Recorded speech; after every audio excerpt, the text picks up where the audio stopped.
Hi, today we're going to be running an experiment to help us get ready for our 1.1b lesson that we're going to be doing next week. Now, this experiment is going to be called horse races, only what we're going to use instead of horses are dice. There will be a digital option for you to do to roll the dice, or if you have dice of your own, you can go ahead and use them. Now, the way this horse race is going to work is you're going to roll the dice and you're going to see what comes up. So here we had a 6 and a 5. So that means that horse number 11 is the horse that would win. If we roll again, this time we got a 3 and a 2. So that would mean horse number 5 would win. So if we look at standard dice, which are also sometimes called game cubes, the highest score you can get is a 6 and a 6. This means that horse number 12 is the highest horse number that can win. You can have all the numbers up until 12.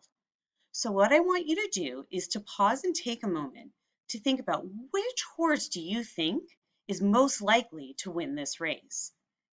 Just go with your gut. Now that you put your selection into Edpuzzle, I want you to go ahead in your module, in your lessons, and go ahead and put your answer right here.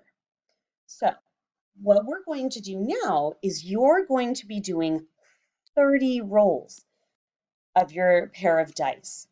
If you need to go to virtualdiceroll.com, if you don't have dice, that's probably the safest one that I've seen.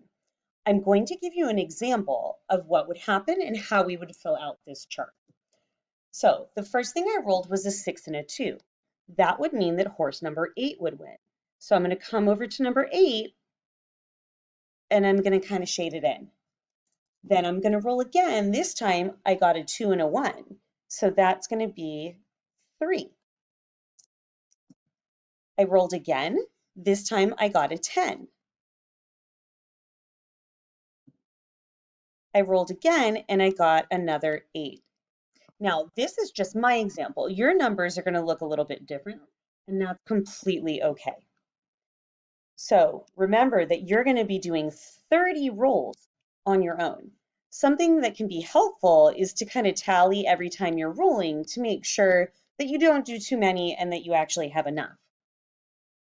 Then you're going to go through and you're going to answer question number 3, which is which horse had the most rolls in your group. And you're going to fill out this part right here. It is possible that you might have a tie. You might even have a 3-way tie, and that's completely okay. Now that we've already had class covering the 1.1a lesson, we learned about experimental probability. So if we go back and look at the top, it says the race is over after 30 rolls, even if there's a tie. This means for our experimental probability, all of these will have a denominator of 30 because you did 30 rolls. If it's possible to simplify, we are going to ask you to simplify that fraction. And that's it. Now you'll be ready for class next week.